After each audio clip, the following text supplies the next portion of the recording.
Maligayang Pasko sa ating Lightmates. Parte na po ng ating taon-taong paggunita ng kapanganakan ni Jesus tuwing December 25. Pero napapaisip ba kayo kung bakit naging December 25 ang Pasko sa Pilipinas at buong mundo? Alamin po natin ang dahilan sa talas isipan ni Carlene Latuna. Lightmates, ano ang most iconic birthday na alam mo? November 21 po. Oh my God! Your birthday ko yon. Birthday ko, Oh my God! Birthday mo, Wait. November 21? Birthday ko po yun. Birthday namin dalawa yun. Hindi ko alam yun na. Wait, hindi ko alam yun. Hindi yan. Yung mas iconic pa. Yung tipong mapapauwi yung mga kababayan natin sa abroad. Homesick, di ba? Lalo na during Christmas or family celebrations na you're meant to be together. Diba? Birthday mo. Birthday ko? Hindi ko yan, birthday mo. Yung... Oo. Uy, ano? Iconic nga naman ang mga birthday na yan. Pero ang hinahanap kong sagot ay syempre ang birthday o kapanganakan ni Jesus. Dahil tuwing December 25, hindi lang Noche Buena o Pamasko ang inaalala natin. Ang spotlight ay nasa greatest gift to the world at iyon ay si Jesucristo.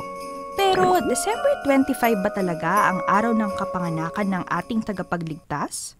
Hindi nakasaad sa Biblia na December 25 ang eksaktong petsa ng Kapaskuhan. Kaya paano at bakit naging December 25 ang pagunita natin sa kapanganakan ni Jesucristo? Isa sa tinitingnang dahilan ay ang pangyayari noong Roman Empire.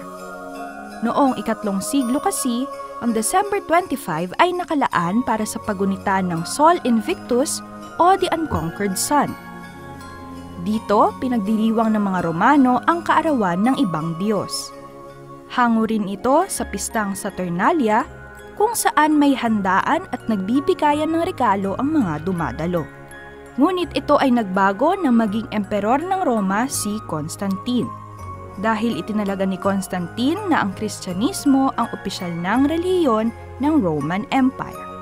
Ayon sa mga scholar, maaaring itinaon ng emperor sa December 25 ang pagunita sa kapanganakan ni Jesus dahil sa ganitong paraan, mapapahina ang mga paganismong pagdiriwang ng mga Romano.